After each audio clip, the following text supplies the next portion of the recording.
9:45 de la mañana desde Éxitos 89.7 desde Maracaibo, Venezuela.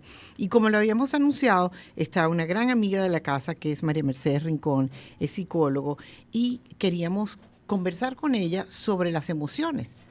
También recientemente pues se estrenó esta segunda parte de Intensamente y afloran en esta segunda parte emociones nuevas para los adolescentes. Buenos días, bienvenida. Gracias, Goya, por la invitación. ¿Es igual estas emociones que aparecen en la adolescencia para niñas como para varones? Sí, lo que pasa es que en la adolescencia entran en juego otros elementos, ¿ok? Los seres humanos tenemos 5 emociones básicas, que son las que nos presentaron en la primera película, ¿ok? Posteriormente, cuando viene el proceso de la adolescencia, entran en juego las hormonas y la maduración cognitiva, donde el muchacho ya tiene la capacidad de anticipar cosas, de establecer hipótesis, ya tiene un pensamiento abstracto. Entonces, se presentan nuevas emociones que no son otra cosa que la combinación de otras emociones, ¿ok? Por ejemplo, la ansiedad, que fue la protagonista principal de la película, sí, es una hija del miedo, ¿ok? Lo que pasa es que la ansiedad te permite anticipar una situación que todavía no se ha presentado. Entonces, ¿qué es lo que hace el adolescente o qué es lo que hacemos los adultos? Comenzamos a tener miedo de cosas que todavía no están sucediendo. Está en nuestra mente. Están en nuestra mente, ¿ok? Y esa capacidad solamente la tenemos cuando ya nos estamos convirtiendo en adultos. El niño todavía no anticipa situaciones. Sin embargo, puede experimentar miedo, ¿ok? O ansiedad. En estos días escuchaba a una mamá que me dijo, tuve que ir a buscar a mi hija al colegio porque tenía dolor de barriga. Y después cuando le pregunté, lo que me dijo fue que la maestra hizo un examen y dijo que el examen iba a estar muy difícil y la niña no tenía dolor de barriga, lo que tenía era ansiedad, miedo, pero no supo interpretar esas señales fisiológicas que su cuerpo le da. Es que incluso hay muchas y diversas señales fisiológicas que hacen que haya esta ansiedad, sudoración en axila, sudoración en cabeza, taquicardia, palidez, sí, tartamudez incluso para expresarse. Hay tantas. ¿Qué otra manifestación puede haber en un joven? Sudoración también. Muchas personas quedan paralizadas en el momento, ¿ok? Si la ansiedad es muy intensa. Entonces, bueno, aquí lo importante es entender que todas las emociones tienen una respuesta fisiológica, ¿ok? Es una respuesta fisiológica de nuestro cuerpo ante una situación a la que nos estamos enfrentando. Y tenemos que aprender a conocer, ¿ok?, cuáles son esas respuestas y qué es lo que está pasando en mi cuerpo para poder de esa manera responder. Una de las estrategias, bueno, la película es maravillosa, a lo mejor se queda un poquito corta, bueno, tendría que ser muy larga, sí, para explicar qué tenemos que hacer nosotros entonces ante todas esas emociones. Como padres, como adultos. Como padres, como maestros, profesores, sí. Enseñar a los muchachos que primero que nada lo más importante es que todas las emociones son normales, ¿ok? Venimos dotados con ese equipo. Y que no hay emociones buenas o malas, todas son positivas. Unas son agradables y otras son desagradables, es la diferencia. Todos queremos sentirnos alegres todo el tiempo, pero no es sostenible tampoco para nuestro cuerpo. Entonces la tristeza y el enojo también son importantes, nos dan una señal de alarma ante algo que está sucediendo a nuestro alrededor y lo que tenemos que aprender es a identificarlas primero para luego poder manejarlas. Ahora, tú que también eres madre y ya tus hijos están apenas saliendo de esa adolescencia, ¿ves el comportamiento en esta generación parecido a otras generaciones? ¿Qué hay de diverso en esta presentación de esta generación creo que lo más XZ? Lo más importante de la diferencia fundamental es el uso de las redes sociales y del uso del tiempo libre, ¿ok? Nosotros antes teníamos tiempo para aburrirnos y para buscar qué hacer durante ese aburrimiento. Hoy en día los muchachos no tienen eso porque tienen un teléfono a la mano que les ocupa completamente el tiempo y no tienen ese espacio para estudiarse a sí mismos, para conocerse, para aprender, para crear, ¿ok? Y creo que también los padres tienen una gran responsabilidad por también. Por supuesto, porque nosotros somos los que les damos los aparatos para Les, calmarlos. les has dado ese consolador y que se entretenga. Pues. Exactamente. Y el otro elemento importante de las redes sociales es que te muestra una realidad que no siempre es verdad. Que no es verdad. Y entonces, justamente, por ejemplo, te presentan en la adolescencia la emoción de la envidia, ¿ok? ¿Qué es la envidia? Ver en otros algo que yo no tengo, de lo cual carezco. O la vergüenza, que también tiene que ver mucho con la comparación. O sea, me comparo con otras personas y me doy cuenta de que no cubro las expectativas, ¿ok? Y me siento fuera del lugar. Yo pienso que incluso en la película la palabra, la emoción no debería ser envidia, debería tener otro nombre. ¿Tú, ¿Con qué lo compararías? Quizás pudiera ser un poquito de celos, o sea... Celos, yo creo que sí, yo creo que va más bien ahí, ¿no? Bueno, pero es que las dos son como que primas son parecidas, hermanas. Sí, porque fíjate que incluso entre hermanos puede haber celos. Claro, siempre hay celos entre los hermanos. Más no llega, no sé, es que yo creo que la envidia es como perniciosa. Dependiendo de cómo tú porque hay gente que dice, bueno, tengo envidia sana. Ah, sí, esa frase me parece envidia absurda. sana en realidad lo que quiere decir es que anhelo lo que tú tienes, pero no me molesta que lo tengas, ¿ok? Pero en realidad es reconocer que la otra persona tiene algo, ya sea físico o en su personalidad, que tú anhelas, ¿ok? Y que consideras cuando te evalúas a ti mismo que no lo posees. Sí. Entonces, bueno, el objetivo precisamente de esa emoción es eso, ¿no? Que te permite ver en el otro algunas situaciones y estudiarte a ti mismo para, bueno, ahí la parte positiva es tengo que trabajar en conseguirlo si de verdad lo considero bueno. María Mercedes, como psicólogo y aplicado a tu primera mano, que son tus hijos, ¿en algún momento se te olvidó la psicología? Muchas veces.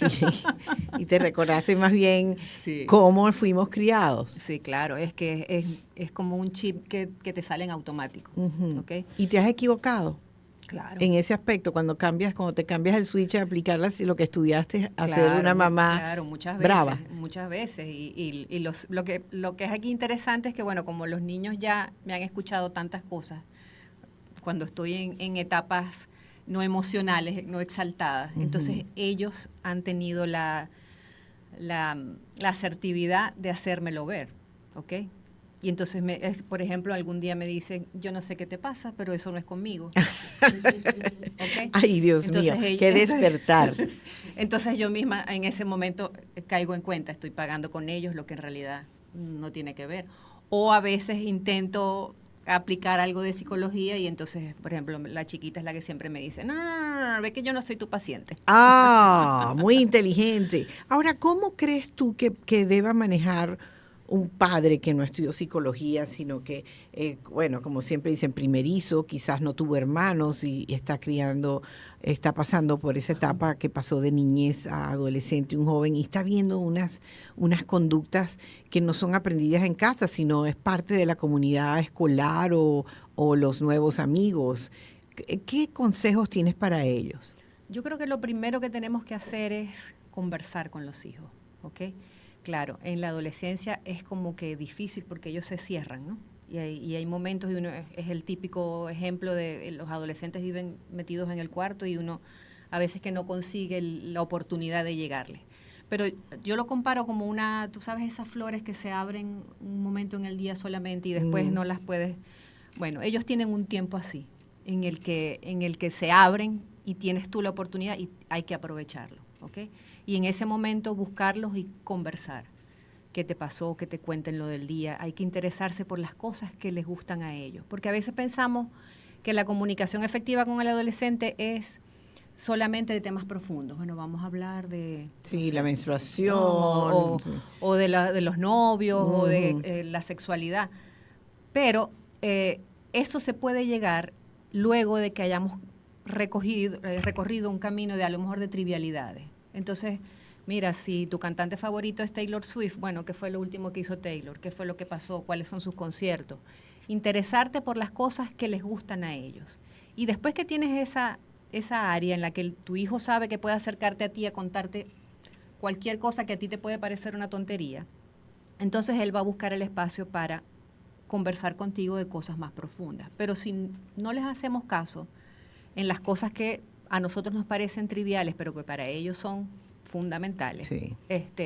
No vamos a alcanzar. Que llegar. también es otra creación provocada por lo que estás viendo y lo que estás escuchando a través de ese consolador, de ese teléfono, de esa pantalla, de esa computadora. Y en cuanto a la docencia, a los profesores que les toca esa edad difícil de la parte educativa, ¿se aplican esos mismos consejos? Con 40 muchachos en un salón, ¿podrán tener tiempo? ¿Qué sugerencias nos das? Bueno, en el tema del profesor, por supuesto, no hay la posibilidad de tener ese acercamiento tan uno a uno, ¿no? Sobre todo en colegios que manejan grandes cantidades de muchachos. Pero sí, ellos tienen la oportunidad de acercarse también a los gustos e intereses de los muchachos. O sea, cuando tú, y sobre todo por el tipo de educación que se está implementando ahora, que es más transversal, cuando tú planteas un tema en clase, siempre buscar la manera de que eso tenga un interés para el muchacho, ¿ok? Y tratar de llevarlo a sus, por ejemplo, con ejemplos de la vida cotidiana. Uh-huh. Cuando el muchacho percibe que el profesor es cercano, ¿ok? Que se interesa o que está de alguna manera conectado con sus intereses, él después entonces tiene la puerta abierta para muchas cosas. En un salón de clases con 40 jóvenes, no se va a plantear una situación personal, jamás ni nunca. Pero puede presentarte una situación de conflicto que va a terminar siendo esa emoción que puede estar sintiendo ese adolescente. Uh-huh. Envidia, ansiedad, ¿cuál fue la otra emoción que se presentó? Aburrimiento. Aburrimiento. Uh-huh. O apatía. Sí. Uh-huh. Entonces ahí se puede ver un muchacho que y también en la forma de vestirse, también en la adolescencia también podemos percibir algo en la higiene, en la forma de vestirse, que hay también ese chip de rebeldía también. Sí, claro. Uh-huh. Todo depende, bueno, del grupo. Tú sabes que los muchachos se van como que clasificando según uh-huh. el grupo uh-huh. y los intereses. Entonces, dependiendo de los intereses de ese grupo, hay como una forma de vestir, de comportarse, incluso de caminar y de hablar que identifica a los miembros de ese grupo. De esa manada. De esa manada. Y bueno, allí vienen incluidas no solo la forma de vestir y de caminar, sino también los intereses, los temas que conversan,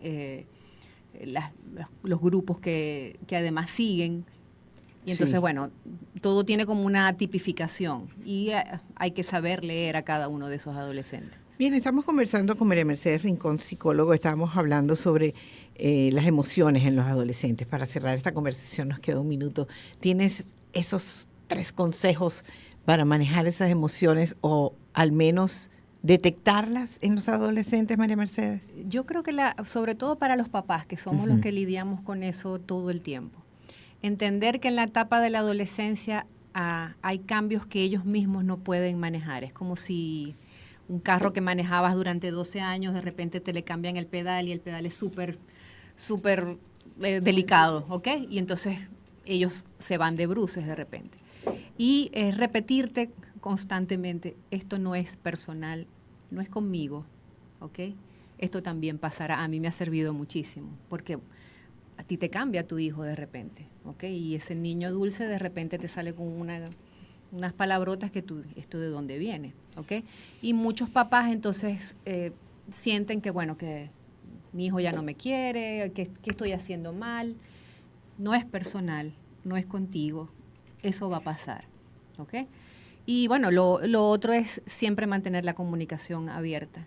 Si sientes que las cosas se están yendo de las manos, no tengas miedo en buscar ayuda, en pedir asesoría. A veces las cosas resultan más simples de lo que nosotros nos estamos armando en la cabeza. Entonces siempre está bien, bueno, una consulta, hoy en día hay tantos mecanismos para consultar que pueden darte claro. luces para resolver tu situación, sí, con los adolescentes. No espere último momento, llame uh-huh. a ese consultor, ese psicólogo, también puede ayudar muchísimo. Aquí está la orden, María Mercedes claro. Rincón. @psicoorientados. Psicoorientados. María Mercedes Rincón estuvo con nosotros conversando hoy en esta segunda media hora sobre las emociones en los adolescentes y está totalmente a la orden por si acaso vemos a alguien que dice estoy aburrido. Gracias, feliz día, María Mercedes. Gracias a ti, Goya.